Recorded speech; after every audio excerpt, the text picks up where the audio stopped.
Hi అండి అందరికీ. ఈరోజైతే నేను టమాటా వేసి ఎగ్ వేసి కర్రీ చేస్తున్నానండి.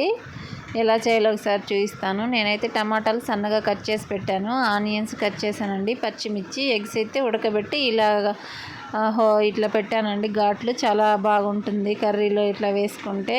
ఉప్పు కారం బాగా ఎగ్గుకు పట్టుద్దండి. ఇప్పుడైతే కళాయి పెట్టుకొని ఆయిల్ వేసానండి. ఆయిల్ అయితే హీట్ అయిపోయింది. ఆవాలు, జీలకర్ర, పచ్చెనగపప్పు వేసానండి. కొంచెం కరివేపాకు కూడా వేసుకున్నాను. పచ్చిమిర్చి వేసి కొంచెం దోరగా వేపుకోవాలండి. దోరగా అయితే ఏగిపోయాయి కదా. ఇప్పుడైతే ఆనియన్స్ వేసుకుందాం. ఆనియన్స్ కూడా రెడ్డిష్గా అవ్వాలండి. అలా వేయించుకున్న తర్వాత 1 టీ స్పూన్ అల్లం వెల్లుల్లి పేస్ట్ అండి. అల్లం వెల్లుల్లి పేస్ట్ పచ్చివాసన పోయేదాకా బాగా వేయించుకోవాలండి.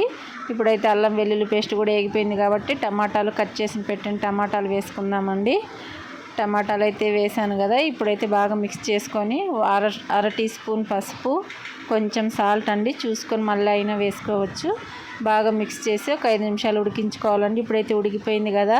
2 స్పూన్లు కారం వేసానండి. నేనైతే బాగా పచ్చి వాసన పోయేదాకా బాగా వేయించుకోవాలి.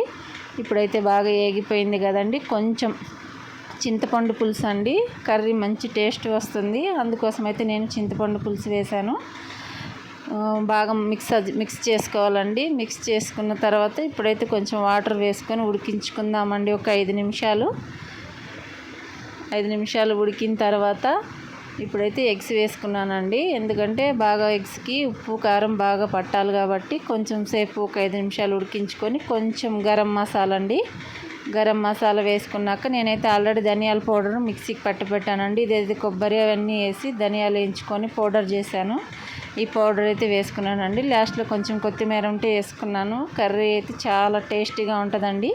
మీరు కూడా తప్పకుండా ట్రై చేయండి. ఇంట్లో లైక్ చేయండి, షేర్ చేయండి, సబ్స్క్రైబ్ చేసుకోండి.